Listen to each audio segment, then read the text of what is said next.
Yes, that's now live.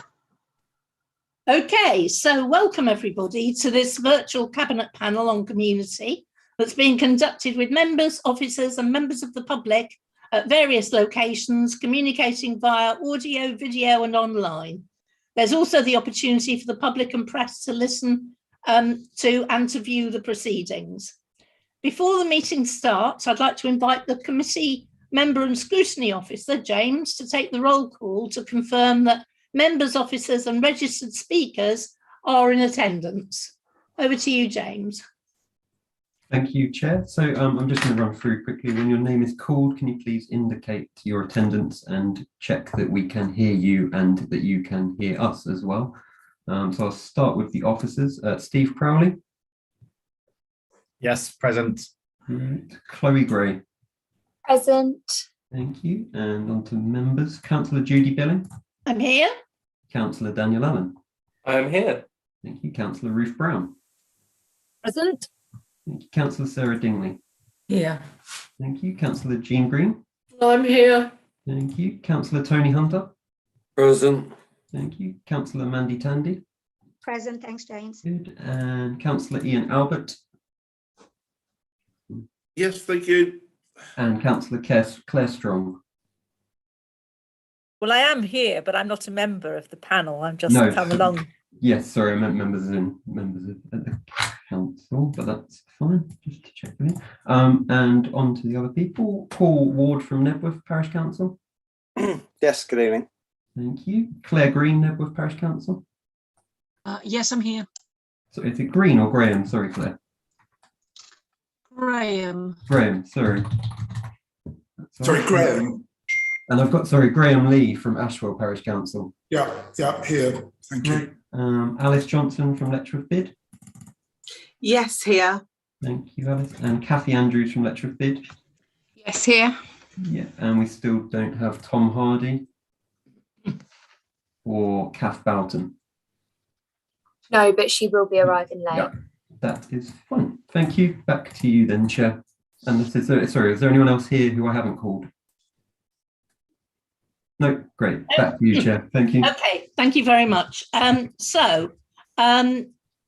number 1 is apologies for absence, and I have apologies from Councillor Sam Collins and Councillor Kay Tart, who've given their apologies. Were there any others that anybody knew of? So both Codica and Kimpton send their apologies. They couldn't get a representative in time this evening. Okay, yep, we knew about Kimpton, yes, sorry. Just checking what I had. So item 2 is Chair's announcements. I'm going to start with the one about what this meeting is about. And it's about how the council can engage with villages and parishes in the district with their recovery efforts from COVID. And we welcome all those who are participating this evening, but we'd also like to hear from the bids in the towns as well, because there will be some issues that cross over and others that are very different. And I'm happy to hear all of those from the villages and parishes and from the bids in the towns. In accordance with the council's policy, this meeting's being audio recorded as well as filmed. The audio recordings will be available to view on ModGov and the film recording via the NHDC YouTube channel. Not yet on Netflix, I think, but maybe that will come shortly. Members are reminded to make declarations of interest before an item. The detailed reminder about this and speaking rights is set out under the Chair's announcements on the agenda. So they're the things that we're hoping to cover this evening. Item 3 is notification of other business, and I've had none. Public participation is item 4, and I welcome everyone to the meeting. We've got several people joining us this evening. Everyone's welcome to participate in the discussion, even if they're not a registered speaker. And if you'd like to speak during the meeting, please use the raise hand button in Zoom. I won't tell you where it is because on people's different types of screens, it always seems to be in a different place. Or if you don't have a Zoom, a hand raise button, please raise your hand so that we can see who wishes to speak. And I'll keep an eye out, and so will James, I'm sure. So our two presenters, we were hoping for three, but we've got two presenters this evening. We've got Paul Ward and Claire Graham from Nebworth Parish Council, and we've got Graham Lee from Ashwell Parish Council. And what I'm going to suggest is that we start with Paul and Graham. I don't know how you want to take this forward, but you know that you're incredibly welcome, and we'd like to hear whatever you want to say to us really at the minute. And then we might come back with some questions and chat when you've had your moment. So over to you. Okay, thank you. Can I just confirm how long do you want us to talk for? Or How long do you want to talk, Paul? I've probably got 4 or 5 slides which I hopefully can share. So maybe if I just sort of talk for 10 or 15 minutes and throw it open for discussion and questions. Okay, I don't want it to be a monologue. It's really no. Well, let's say no longer than 10 to 15. That's fine. That's fine. That would be great. Shorter. Okay, thanks everybody. Right, I will now attempt to by the magic of television share my screen. Paul, I think Daryl should be sharing it from. Can somebody share it for me? That'd be perfect. If you just ask Daryl to click through when you're ready to change. Yeah, perfect. Yeah, if you can bring it up. Phew, that works. Hooray. Oh, there we go. Perfect. So thanks everybody for giving us the opportunity. What I'm going to go through is briefly just a bit of context about Nebworth to set the scene, talk about, I think, some of the things we were asked to come here and give you a flavour of in terms of some of the challenges and response that has been impacting the village during the COVID pandemic, but also how we've seen some of the community and businesses reacting and adapting to it as well as thinking finally about the forward looking, where do we think this sort of takes us, and I'll go into those on the slides. If you could move to the next slide, please. I'm going to sound like Chris Whitty here. Next slide, please. There we go. Excellent. Sorry if Chris Whitty's listening, but maybe he's not. So just to set a bit of a scene, and I've tried not to put too much detail on words. For those, I don't know how familiar people are with Nebworth and where we sit. Obviously, just on the sort of southwest, beyond the southwest fringes of Stevenage, and on the edge of the district, and quite a sort of funny shaped parish for historical reasons.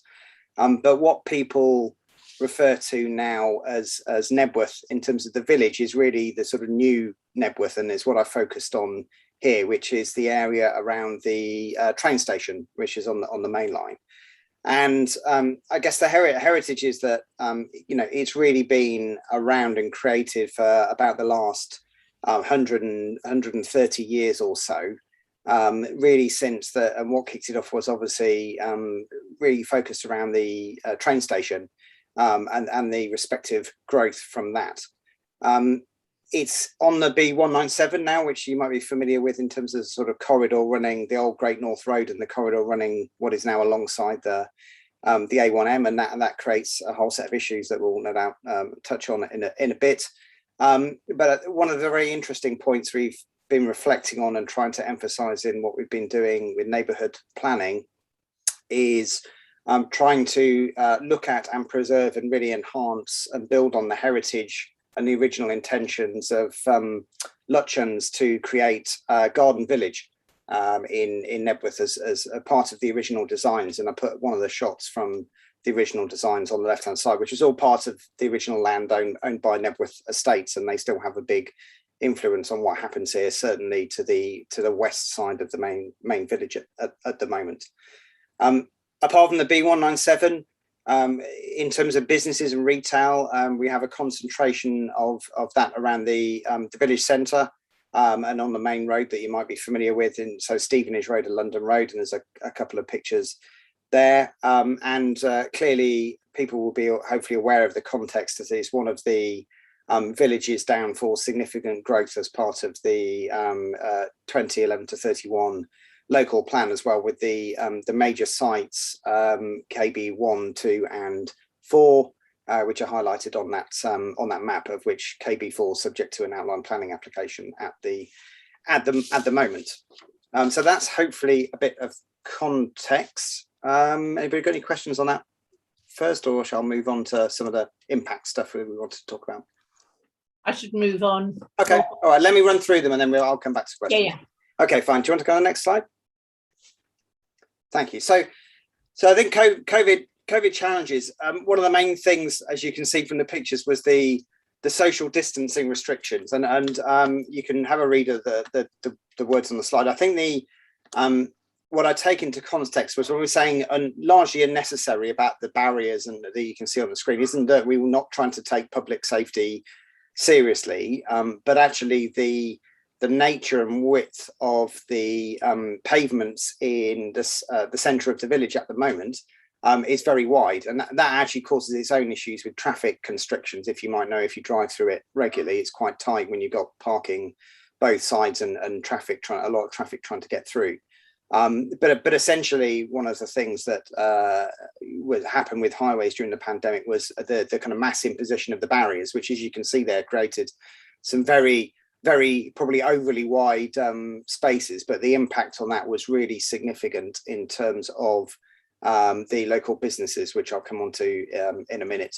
And you can see an example there, I think, of the deliveries for the Chinese takeaway having to then park illegally and block entrances, as well as just basically prohibiting a lot of the drop-in trade from vehicles into the whole array of shops that we've got along the high street. We went through a process, I think, with help from some of the councillors and highways to actually get the barriers partially removed, but then that created its own problems with the parking restrictions still being in place. So we're still getting tickets issued for people parking back in the parking bays, even though there were no barriers there anymore. So it's all a bit confused. But I mean, thankfully that's been sorted out. The other probably interesting impact, and again, I know this is all traffic and transport, but that is one of the major issues in Nebworth, as you may be aware, was around what to do with the emergency transport active travel fund that was available. We had a very short notice, and I appreciate Highway got this at short notice too, but a very short notice consultation on what to do. Claire, who's our clerk on the line, spent a huge amount of effort talking and consulting with local businesses to try and get feedback on that, which is what some of these slides are based on. And really, I guess the upshot of that was that some of the ideas that were suggested were probably, we don't think we're going to work in the sort of environment that's on a like a B197 in the middle of a village like Nebworth. So parklets, for example, which are a bit more of an urban type of solution, was one of the things that were suggested going forward. So that was the sort of immediate impact that people sort of visibly saw, I guess, around COVID in the village. If you want to move on to the next slide, I'll just talk a bit about the reactions. So this is both valid, I think, for COVID, which is what the exercise when we asked the shopkeepers was about, but also in the context of some of our neighbourhood planning activity. I won't read it all out. You can read it away. I think I think we were genuinely maybe surprised, but it was reinforced the necessity of making sure that there is adequate local access to parking to support the local economy in the centre of the village, and making sure that as we go through post-COVID and challenges to do with highways and the local plan expansion of the village, etc., that we really keep a focus on trying to protect the retail businesses that are in the village and make sure we've got conditions that allow them to hopefully continue and thrive indeed, as hopefully we see an expanded population in the village going forwards. So we have a variety of shops, and you might be familiar. There's a surprising variety at the moment, and one of the key things we're concerned about is the threat, which I'll come on to later, to the retail businesses. Next slide. Thank you. So I think adaptation, as I said at the start, I mean, the kind of new Nebworth has essentially been created around the train station, and there has been a radical shift in commuting patterns, as you're probably all aware, myself included. I'm almost exclusively working at home now. I used to commute in every day and stand where I took this picture from. One of the rare mornings I did commute in, but that picture at the top was the 746 train or 743 train, whatever it is, at peak time going in. That used to be packed, and it's not now. So it's not that nobody's travelling, but the patterns have very much changed, and fewer people are going in. And that means people are working at home as well, which can have a positive effect on the local economies, of course. In terms of impact on, I mean, obviously there was impact on hospitality and personal services with COVID.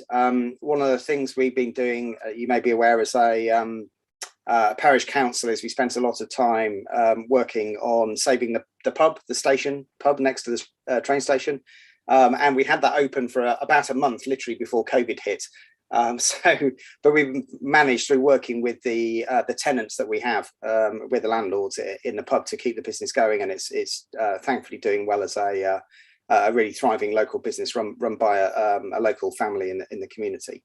But really, we saw businesses adopting quite well. There's a surprising amount of entrepreneurship happening in terms of new businesses starting, local food suppliers and delivery, people changing their business models to do delivery and remote sort of servicing, as well as obviously implementing social distancing measures where they need to. And quite a few of the businesses also were using online and social media to keep people informed of what was going on in the village, which seemed not everybody, but it certainly seemed to work quite well. And there's a couple of examples there, and a quick plug for the station pub. So come down sometime.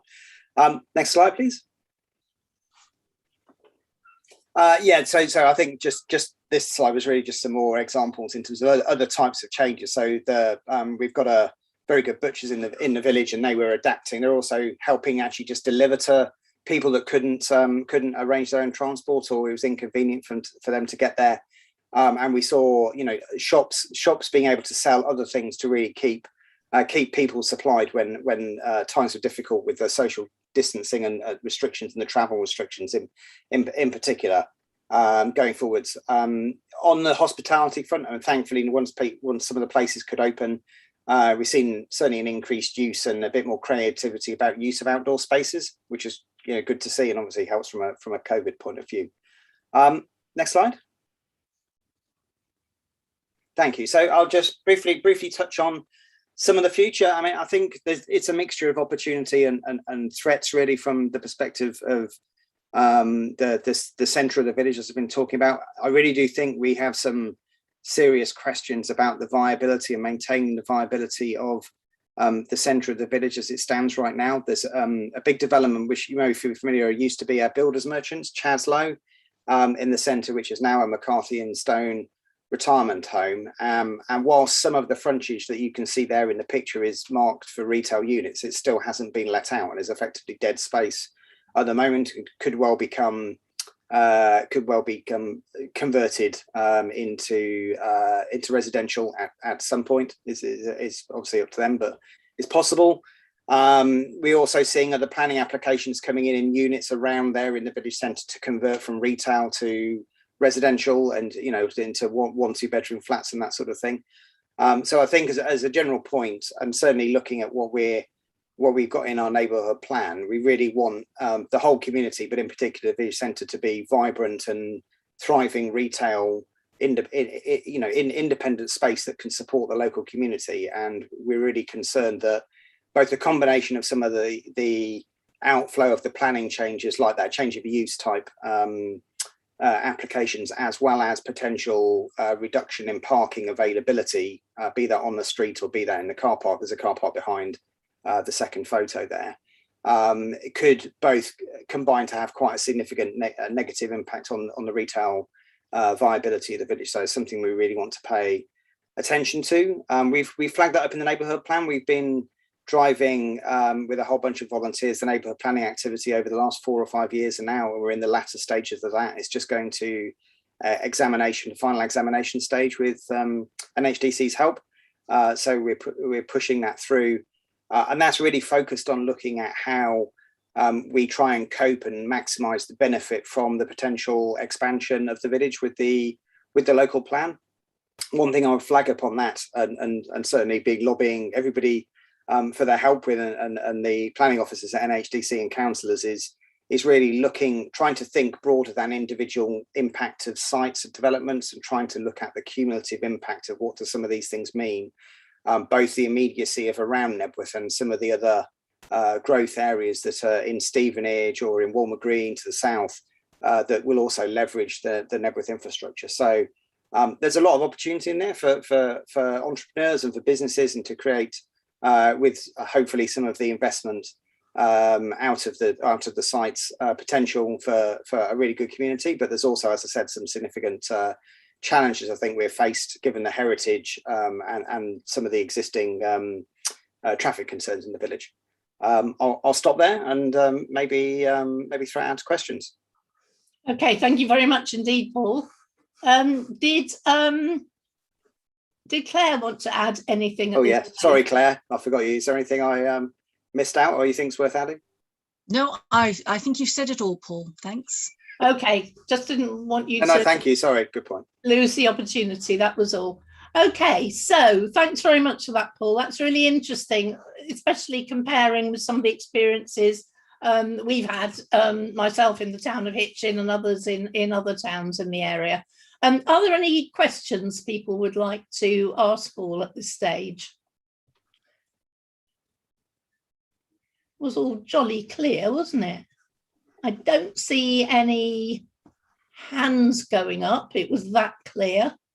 It was interesting to be reminded of the hideousness of the red barriers, because I think we all had different kind of versions and permutations of the red barriers, but that was a particularly hideous looking group. Ian Albert. Thanks, Judy. Thanks for that, Paul and Claire. That was really interesting presentation. Thank you. I guess my question probably is I know you mentioned in terms of planners and how the council and the planners might help, but in terms of businesses within, and it could be, and here I'm the widest sense of the word businesses, not just retail, but other businesses. What specific help do you think the businesses in Nebworth could do with? And the reason I ask that is we're going through a sort of process at the moment. We've got some additional business support funding for looking at how we can provide maybe some support grants to local businesses that we're looking at the moment. It's funding that's come from government. And I guess the question is really interested here. We'll be doing a survey of local businesses as to whether you think there are anything specific you think your local businesses in Nebworth might see and value some additional support with. No, it's good question. Obviously, I mentioned the parking and traffic side, which does of course focus on retail. There is a surprising diversity across the whole parish, and not just thinking about the village centre here, of other local businesses. So there's several small light industrial parks and things around. Nothing on the scale of the big industrial areas in the towns, but dotted around both old Nebworth and around Nebworth, and just quite a big diversity of things like small independent printers and all sorts of interesting shops around. The one thing I remember, I'm pretty sure we've got in our neighbourhood plan. I'll revert back to you on the question, but I'm sure one thing that came up before was broadband infrastructure and trying to get I don't know how influential you can be in that, but certainly I know something a variety of businesses have called out to us before, going just increasing dependency upon internet connectivity and having decent bandwidth and that sort of thing. Claire, I don't know can you think of anything else that's come up in broader conversations through businesses or through the neighbourhood plan or the parish council? Not at the moment, but I shall continue to think as we go through the meeting. Yeah, no, we'll go through it. Thank you. One thing I should say just before I stop, in terms of context, I didn't mention it at the start. Just to give everybody a bit of a sense of scale, I know we're talking about there's some sort of lots of representatives from towns here. And Nebworth is a sort of becoming a sort of overgrown village. So that it's about 2,500 houses, Claire, something like that, and the population 4,000 or 5,000. But with the growth, that could potentially go up by 50% odd. So it's getting to be a significant, very large village. And I think the macro challenges we're facing and how from infrastructure of all types, I don't just mean transport, how do we try and make sure that we're factoring that in so that it doesn't become, people don't want it to become a big, a town, but at the same time, just kind of lumping more into a village doesn't really work. So, and they're tricky challenges based on the heritage and the layout and all sorts of things. So it's, you wouldn't design it like that now if you had a piece of paper. But that's the, what Lutchens tried to do back in the start of the 20th century. So just to give people an idea of scale of what we're talking about. Okay. And can I say, Paul, that I was very pleased to see that the station pub's in the new copy of the Good Beer Guide that's just come out. Oh, excellent! So well done. I didn't know that. Thank you. Okay. So well done, you. I've got two things to do at the same time. One is to welcome Tom Hardy, star of BBC Look East, I think, today on the Hitchin Pound. Sorry, the H-Town Pound. And I'm going to call in Mandy, who's got her hand up. Thank you, Judy. Thank you so much, Paul and Claire. So pleased to have you with us tonight. And of course, that I came on board as your new councillor about 6 months ago. And I've had an opportunity to come to one of the parish meetings and just really impressed by all the work you're doing. And also particularly with the neighbourhood plan and everything you're doing for the village. I suppose my question is, how can we as councillors support you more and to be able to engage with what you are doing? Oh, Claire. Yeah, wow, big question. I mean, I think the reality is, if assuming things go as we expect them to go, the major sites that I showed on the local plan at the start of the presentation, are very likely, if not certain, to happen. In theory, that should come with the opportunity to make some sensible decisions and significant investments from some of the windfall from that. I think the major thing that that everybody in the community would be looking for, the councillors collectively, be that the district council, county council, the parish council, is to essentially optimise the gain from that and think about how can we use some of this stuff to help minimise some of the issues and potentially offer people some really good facilities and tackle some of the challenges going forwards that we put in the neighbourhood plan. So, and we've got a whole bunch of ideas, but it's figuring out through processes like some of the cumulative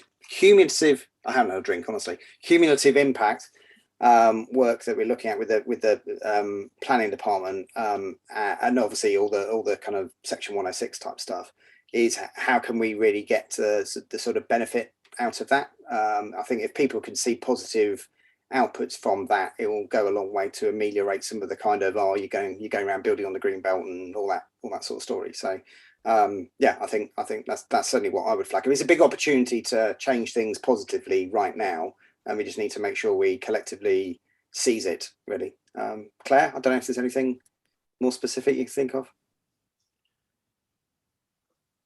I think once again, Paul, you've covered it all. Okay, thanks very much then. Okay, and thank you, Mandy, for raising that question.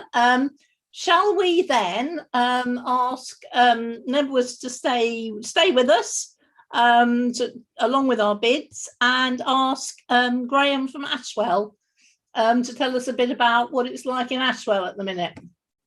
Over to you, Graham, but don't forget to unmute. Good evening. Good evening then, everyone. Good presentation from Nebworth. Some similarities, but equally some differences.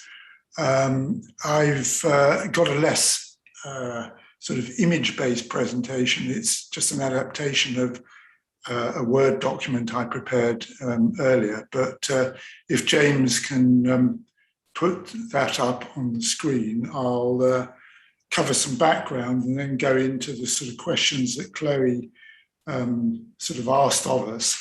So first slide, please, which will just start to explain a little bit about Ashwell. It's not as big as Nebworth, but still there's over 2,000 residents. Ashwell's, I'm sure most of you know where it is. It's a nucleated village surrounded by farmland with a history that goes back to 1500s, medieval time, even references in the Domesday book to it. And the character of the village is very linked to the local shops and the opportunity that residents have for dialogue with one another outside of the shops and also getting known by name. So, you know, that counts for a lot and is something that needs to be fostered and developed. There's a higher than regional average proportion of elderly residents, but an active child, parent, schooling sort of body of people in the village. And a significant thing though, although the train station is a couple of miles outside of the village, pre-COVID, the majority of working age adults, and that could include husband and wife from the same family, were commuting out of the village by train or car to work. And that has, over the years that I've lived in Ashwell, which is about 35 years, had quite an impact on the community, because during the week, Monday to Friday, during the day, it can seem a little bit like a ghost village. And it comes to life on a Saturday, but you know, the proportion of people working and using the village who live in the village has dropped, and quite a few of the people that use the shops during the working week are people like builders or walkers who've come to visit Ashwell that are not part of the local community. Next slide, please. So very quickly, there's 4 key retailers that you can see there, 3 pubs, they're all tenanted, and there was a change of tenancy of all of them, which is fairly typical, fairly often, just prior to and during the early stages of COVID. And then there's a number of other services that go to complement the village and make it work really for everyone who lives in it, which you know it needs with that level of population. Next slide, please. So just a bit of context. Coming from our neighbourhood plan, up to we asked residents independently of businesses. Residents claimed that up to about 80% of them use the 4 key retailers, or more or less, on a weekly or monthly basis. So quite regular usage. But across the retailers, they said that, and there were about 11 retailers that completed this survey back in 2016, they said that less than 25% of their turnover came from the local households. They were having to look out beyond the village residents to make their businesses viable. The majority over the last 5 to 10 years, up to 2016, had stable sales, but during that period of time, there was obviously household growth and number of homes growth. Only 4 had growth, but 2 had falling sales and claimed to be struggling to survive.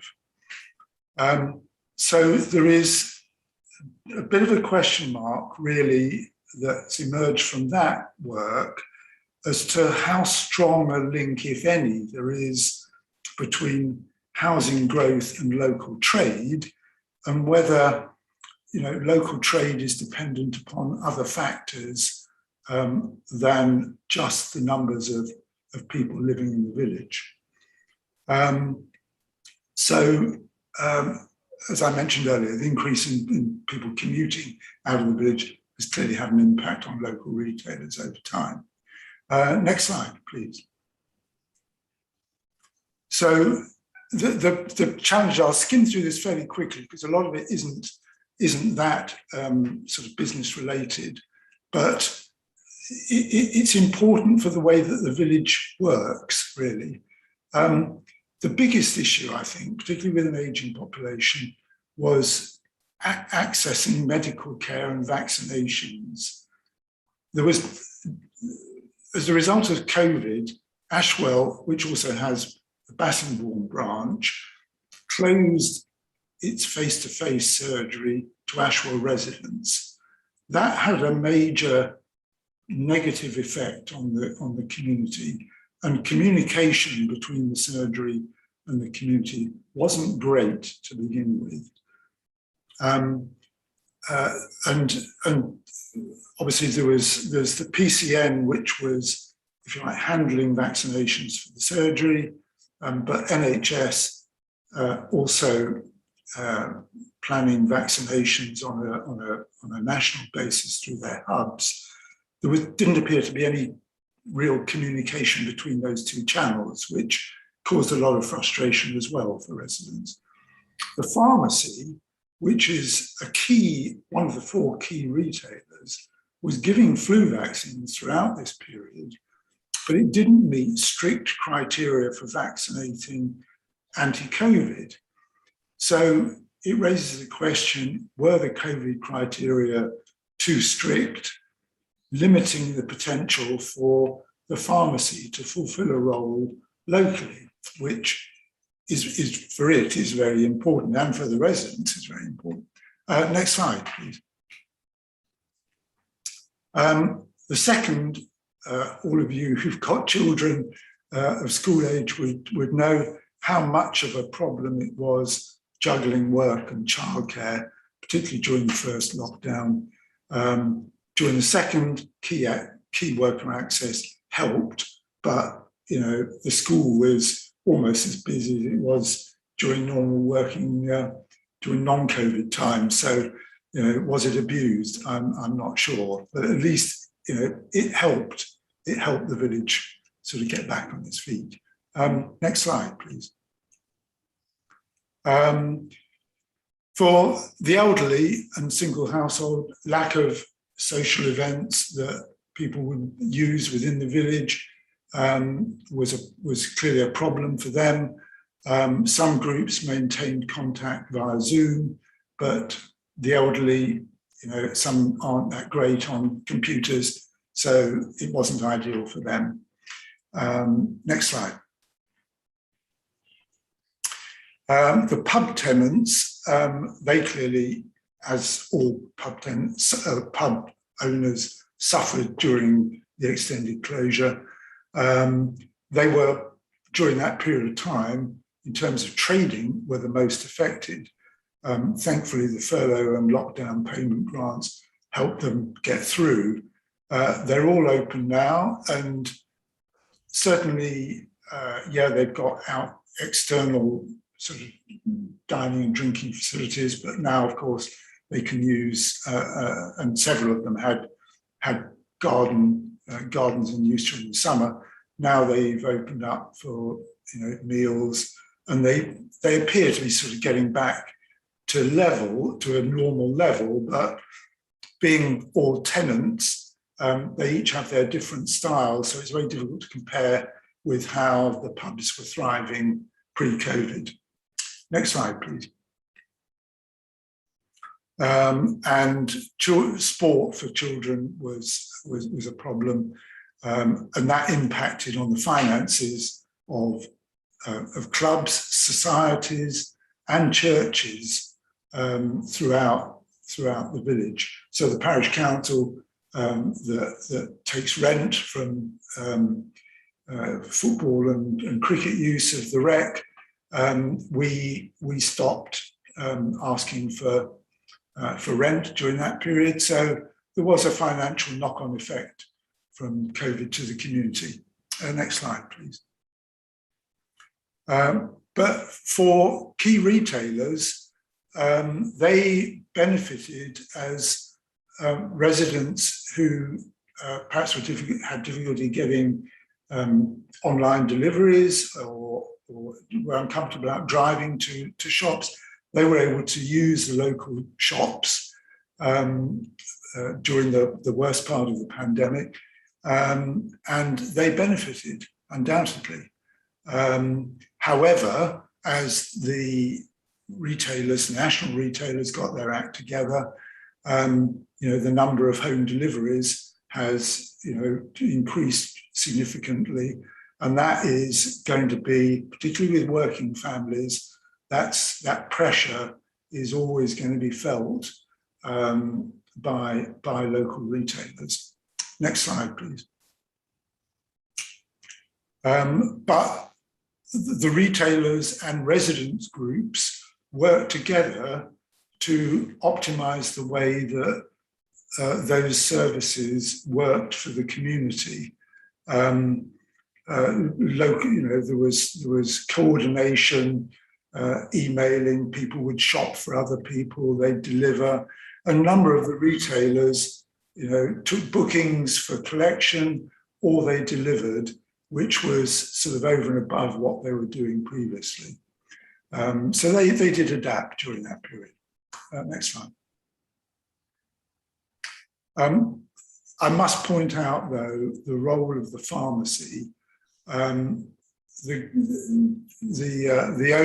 owner there, Brian Deal, worked tirelessly through the pandemic, providing advice. I mean, when the surgery was effectively closed, he was providing advice, delivering medications to the vulnerable, and obviously, doing his job of issuing prescriptions that had been made out by the surgery, and over-the-counter medications.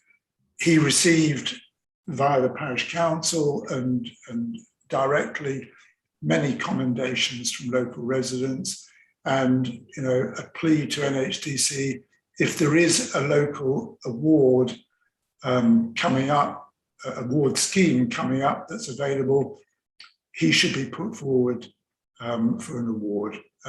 That's what people here are asking for. Next slide, please. And there was a food bank opened for the needy, which got publicised through the village. So the village community was really sort of working well. Next slide, please.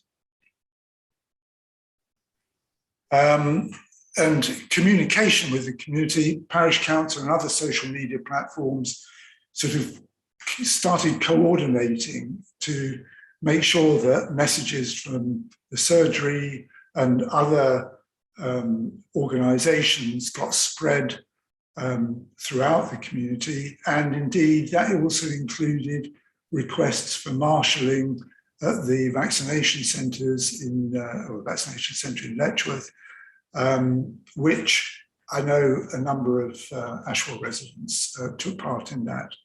So, it was both within the community and outside the community a will and a desire to help as much as possible. And drivers took people to Bassingbourn or Letchworth if they didn't drive. Next slide, please. Exercise. People weren't going to work, couldn't go to the gym. The footpaths got trashed around Ashwell with so many people using them. It's eased now, but there is still quite a lot of people using the local footpaths and roads to walk, cycle, and generally get exercise. Next slide, please. So, future outlook for the business. There is a gradual return to the new normal. The main difference in that respect being that more people are working from home, and the retailers are going back to working more conventionally rather than making home deliveries. But at the same time, the national retailers have increased their home delivery capacity. So, by no means all of those people who are working from home are still using the local retailers like they were at the peak of the pandemic. So time will tell, I think, if the local retailers are seeing any increase in their long-term business. I mentioned earlier about 2 retailers struggling.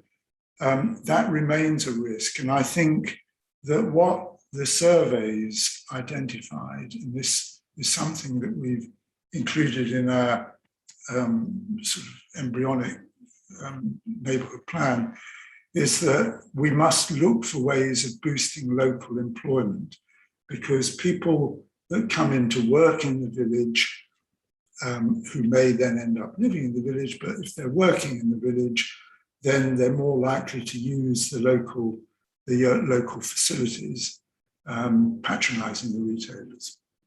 Next slide, please. For the community, the retailers are still limiting the number of people that go into shop at any one time, but residents seem to be accepting that. It's not a problem, and most people that go to those shops wear masks, which is different from how it seems to be in towns and cities. Seems to be very little evidence of any sustained change in business models, apart from the numbers of people working from home. And the biggest impact on that one can see is the reduced demand for local transport to Ashwell and Morden Station. People are still taking exercise around the village, as I mentioned earlier. Next slide, please.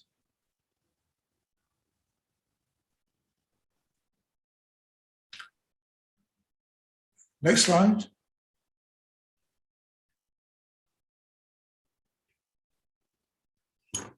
There appears not to be another slide. Okay. There's one other thing that I must add to that, is that in terms of looking at the viability and success of the local retailers, one thing that happened prior to COVID, which I know some of the retailers identified, is that the closure of the full-time post office, because we now have a part-time post office 3 half days a week, had a major impact on the traffic, particularly to the pharmacies. And I think also to other retailers in the village. So if there's an opportunity somehow to get a full-time post office back into the village, I think that would be very beneficial. I'm sure people can recognise the link between post offices and other trades. And the other thing I would mention, in the last couple of years, we have achieved parking restrictions outside some of the retail outlets, because that was something that they identified as an issue. Residents or people using the station, parking outside their shops, blocking people with cars from stopping and using their shops. That's helped. And broadband, the other speaker mentioned broadband improvements. That would also help. Has improved in Ashwell, but it's still not perfect, depending upon how much you pay for your service. But all those factors contribute. Sorry if I've been a little bit long, but no, that's really interesting. It's all been really interesting. So thank you so much, Graham, for giving us such a good picture. All of you really, for giving such comprehensive pictures of what's been happening in Nebworth and in Ashwell. Are there any questions for Graham at this point? Okay. So I'm going to ask whether any of the bid representatives who are with us at the moment would like to comment on what they've heard, either bringing out differences for the towns or any other points that they want to make. Who'd like to go first? Who've we got from the bids now? We've definitely got Mr. Tom Hardy, who's just come on screen. Yeah, you've got me. I think I'm the only bids left now. Oh, okay. No, we've still got Alice. I was going to say that And I'm Letchworth. still here. Oh, for Alice is Letchworth. here. Sorry. Oh, Alice, I'm so sorry. That's all right. Don't worry. Shall we let Tom have his say? Yes, well, let Tom go first.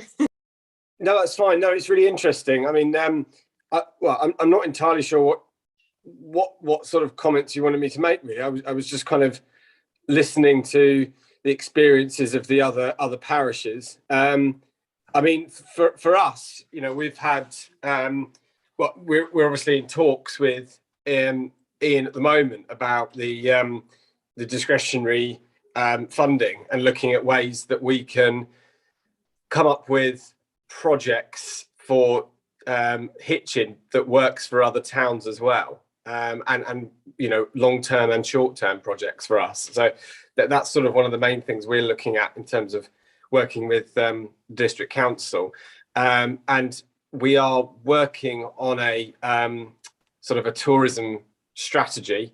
So and that's obviously something the council are looking at as a sort of town centre strategy. So I think that there's a lot of synergies in there, and a lot of you know, us working with the district council so that we can, once the local plan's been adopted, work on a tourism a town centre strategy, and then on from that as a sort of destination management plan, I suppose, for the district. Okay, and which would certainly include both Nebworth and Ashwell. Yeah, exactly. In terms of the offer that they're able to make to tourists, and always have been. I mean, I've been here for 50 years, and no year would be complete without a visit to the Seven Springs at Ashwell, for instance, ever, you know, and some very good pubs as there were in the day. Okay, Tom, that's really helpful. Thank you. Alice, did you want to add anything? Tom touched on sort of tourism and destination planning, and that is something that we're currently in discussions with as well. We had a meeting with Royston last week in regards to creating a bit more of a long-term plan as to how we maintain the visitors that we have and attract new visitors, because we are seeing a real decrease in footfall. There's a couple of different sort of areas that we want to target, and tourism being one of them, because obviously for Letchworth we have got that brilliant USP of being the world's first garden city. So we're kind of in line with Tom in who we're talking to and what we're talking about, and I definitely think that it would be prudent of us to continue to work with other bids and including Royston to develop this plan that we have as to how we work together to attract people to our towns, and we work more in harmony with one another rather than at odds of, you know, sort of competing towns. It would be better to work together. Okay, I mean, that's good to hear. Go on, Tom. Sorry, yeah, no, I just wanted to add to that. I think that we've been working with Letchworth bids, and I think we're probably working more closely together than we ever have, and sharing ideas. And I think the important thing is to recognise that, you know, North Herts has a fantastic offer across all towns and parishes, and that, you know, we shouldn't be thinking, right, I want your footfall and you want mine. It's more that we should have a shared offer about what we have in the town, and share ideas with each other to try to make it work. I think so, because if you want the station pub at Nebworth or the Seven Springs in Ashwell, they're extended offers as well. It's not just down to towns and bids. And I'm just wondering what the synergies are, if any, that could pull some of those bits together. Alice, you've got your hand up.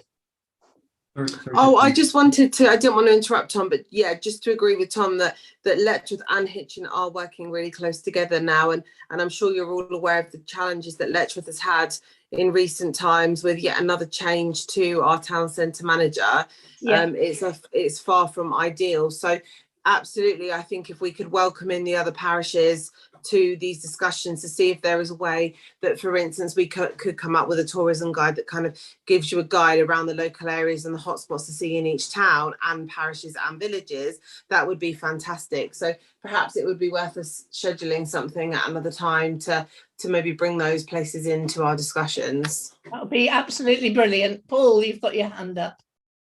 Yes, thank you. I was just going to mention, don't forget Nebworth House and estate in there. Of course. It's a local, people forget it because they're a landowner, but they're also a local business, and of course have struggled through the lack of hospitality with COVID as well. So that's a big attraction. I hadn't forgotten them. I just thought the pub was more important at that moment. Yeah. Sorry about that. Okay, so sorry to interject, Chair. We've actually been joined by Kath Boughton now from Royston First. I don't know if you want to sort of briefly. Okay, Kath, you're welcome. Did you want to... halfway through? Okay, Kath, did you want to add anything? It's a bit difficult when you've not heard everything that's been said, but did you want to say anything from the point of view of Royston Bid about recovery from COVID? Absolutely. Well, thank you. And I'm sorry I'm late. I've had an X-ray on my hand. Fortunately, it isn't broken. So I'm so sorry to be so late to the meeting. Okay. Can you hear me? Can you hear me? Okay. Brilliant. Thank you. So in Royston, we've been engaging with businesses a huge amount. We have put in safety measures such as we've had the planters to enable social distancing. We're now starting to go through a scheme really of encouraging people back to the town centre. So positive messages, putting on Halloween trails to encourage footfall into the town centre. And we seem to be getting a lot of positive feedback from the businesses themselves that footfall is not too bad. It's really not too bad. And I think the market itself has helped a lot with footfall in Royston. So they're the kind of key things we're working on at the moment, are putting events, small events, low key things to encourage people back into a safe town centre to shop in. Okay, thank you very much indeed, Kath. Councillors, are there any points that you'd like to raise at this time? I mean, I can feel a sort of set of synergies coming on that is about future work and future discussions rather than solving it all tonight. But are there things that you want to raise, add in, comment on now? Ruth? Nothing much to add, just to say that I do think that we need to work more together. And I think it would be fantastic to share more experience across the towns. I know that each village centre and each town will have its own individuality, and individual things like the tourist strategy will depend on what you have to offer. But I think there's a lot of learning that can be done. I think there are strengths in the different towns that I know about that could be shared. And I would just really, I really welcome the thought of more joined up working. I think that's a great way forward. Thank you very much, Ruth. Daniel? I know that in Letchworth, the cafe culture has erupted since COVID and has been fantastic. Is this something that we've noticed in our other towns and villages, a successful change in the way people are using the town centre for external space? I certainly think we've had examples of that in Hitchin. What about, and I think Nebworth mentioned a lot of use of outside space as well. Anybody else have comments on that? Yeah, you did say that, didn't you, Paul? Kath? Hello there. Yes, so in Royston, we had a brand new cafe and workspace business that opened up just before COVID. It was incredibly difficult for them because they opened, took on their lease, and within 2-3 weeks, I think they were shut. But by absolute good fortune, they had a hatch built into where they were serving people and were able to really start a bit of cafe culture there as well. And that seems to have grown onto other establishments. It almost feels like one business was took a bit more of an entrepreneurial view and led the way. And we're now starting to see more businesses putting tables outside and just rethinking their service a little bit. So yeah, that's something we can see in Royston. Claire? Yes, I'll comment on some of my rural wards. I think talking about the cafes, so many people started walking and cyclists going out. A lot of the villages that I support, certainly their pubs are seeing that sort of trade that they didn't see before. And also up in Offley, if you haven't come across it, on the Who Farm estate, there's a new little cafe opened up there, and there's a little business farm going that started up since COVID stopped. And I think the big noise, in the villages, support your local farm shops, your local village shop. And certainly with the pandemic, when people couldn't get out or didn't want to go out, it was, it's just seeing the communities come together. It's been, really good for some of the, for a lot of the businesses. Yes, And lots of the pubs were closed, but a lot of the pubs suddenly started opening up as little shops as well. Yep. And there's a fantastic dog groomers up at Offley Who Farm as well. I just thought I'd mention that too. Any other got a dog, have you, Judy? Oh, well, no, I just love dog groomers in weird places. Okay, so any other comments on the presentations we've heard, the synergies we've heard, or anything else that people want to comment on tonight? Because if not, I'm going to hand over to Chloe to ask if there's anything she wants to say further about the future of our centres. Oh, I've got Ian. Chloe, can you just hang on one moment? That's fine. Ian wants to make a very short contribution.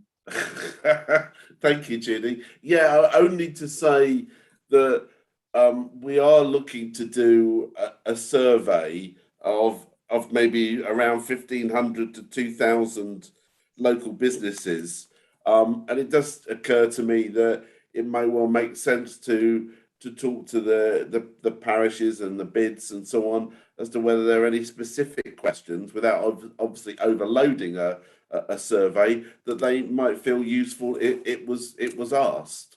We're happy to kind of pick that up separately. Okay, brilliant. Thank you, Ian. Chloe, over to you. Thank you, Judy. So I guess just picking up on what Councillor Billing has previously mentioned, I think there is a real theme coming out of a result of this meeting in particular, that perhaps there needs to be a wider networking group and almost like a working group that we meet every so often to be decided, and we talk about things like tourism strategy, what's working well in your village or your town, and kind of use that as best practice going forward. I think tonight's been a really great example of how different towns and villages have come together and really kind of shared their knowledge, but also had the opportunity to speak up about all the good things that are happening pre-COVID and also post-COVID, and in support of our towns and villages as we move forward hopefully out of the pandemic. So what I'd be looking to do is, now obviously I've built up the network of everybody invited this evening. I think that's a really good foundation and a really good start. So I will be contacting everybody on this call to take your suggestions on how you would like to move forward, whether you think a networking group is something that would be of value. And I'll be looking to set up some meetings going forward, but also looking to include other villages and other towns as well. And could it be practical, Chloe, rather than just a talking shop? She said innocently.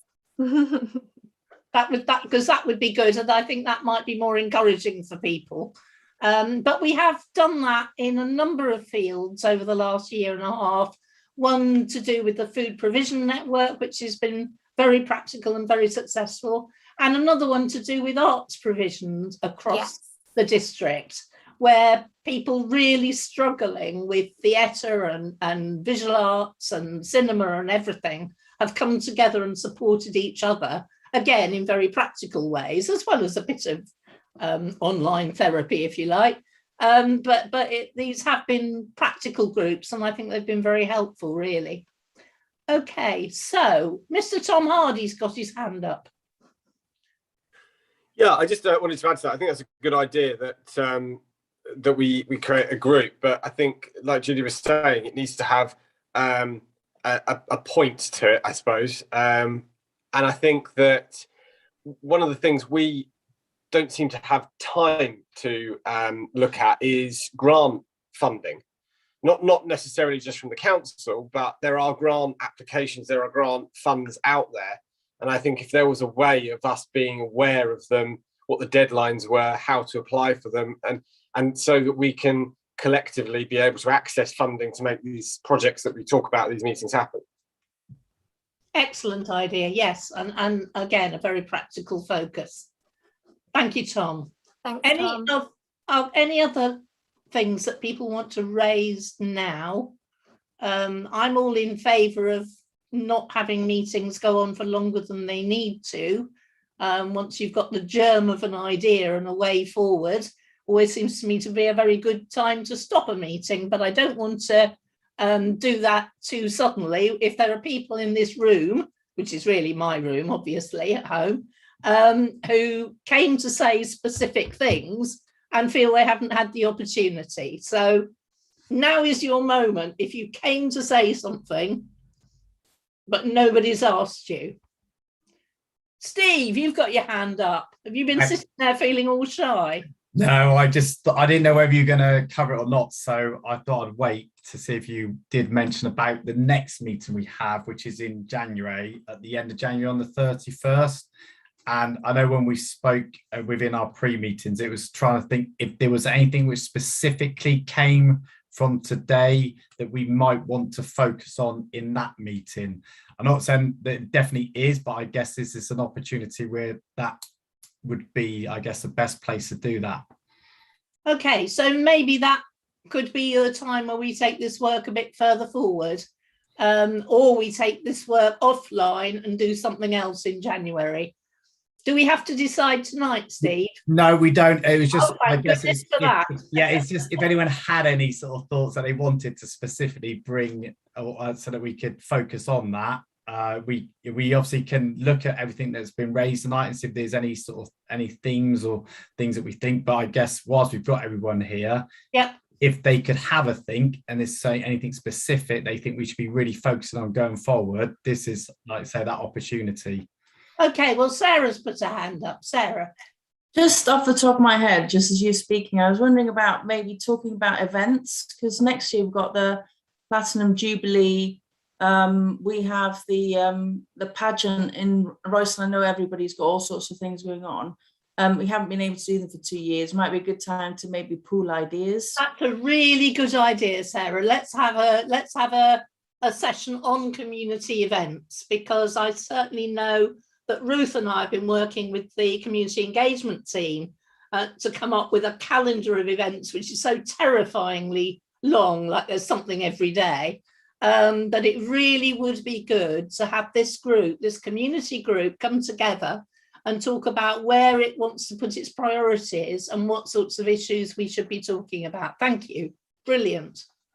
Do you agree, Ruth? Yeah, good. That's even yes. In actual fact, I was going to say something about, you know, it would. We were just discussing in the bid meeting today whether to go ahead with whether we wanted to go ahead with the Christmas Open event, and there was a bit of uncertainty about what other towns were doing, and I think that's the sort of thing which would be really helpful. So, you know, what Letchworth was doing for Christmas, what Hitchin was doing for Christmas, and there was a bit of uncertainty in Royston about that. We've decided to go ahead, haven't we, Kath? I think. Well, this next meeting's not going to be able to cover Christmas. No, I realise that, but I was just thinking about that whole thing of not, and that there could be some sharing of ideas and understanding of who's doing what, and maybe not reinventing the wheel. I think. Brilliant. I think that's why it helped us in Royston, because we didn't want to stand out on a limb. There was a concern in the committee, the bid committee, about rising COVID rates, and we didn't want Royston standing out on a limb doing something completely different from everybody else. So just knowing what was happening in Letchworth and Hitchin, which Ruth brought to the table today, was very, very helpful. So that kind of guidance does help us. It gives us confidence to make the decisions as well. Okay, well, let's work up a session for January. Thank you, Sarah, again for that idea. Anything else that anybody wants to throw into the mix? In which case, can I thank everybody massively? I thank the councillors, obviously, but even more, I thank the speakers who've come from from Nebworth and from Ashwell and from the bids, especially Tom, who got nagged a bit to come and join us from the bid. So very grateful indeed to people for participating on a dark, isn't it dark so early? I can't bear it being dark this early evening. So thank you very much, everybody. I hope your journeys home are not too long for you. It's all right, I do know that was stupid. And I will see some of you at an actual in-person meeting on Thursday. Good grief, we're going to meet as a council in the council offices. How bizarre is that? So I'll see some of you Thursday, and thank you absolutely everybody who's done the behind the scenes stuff and the front of house stuff. Thanks very much indeed.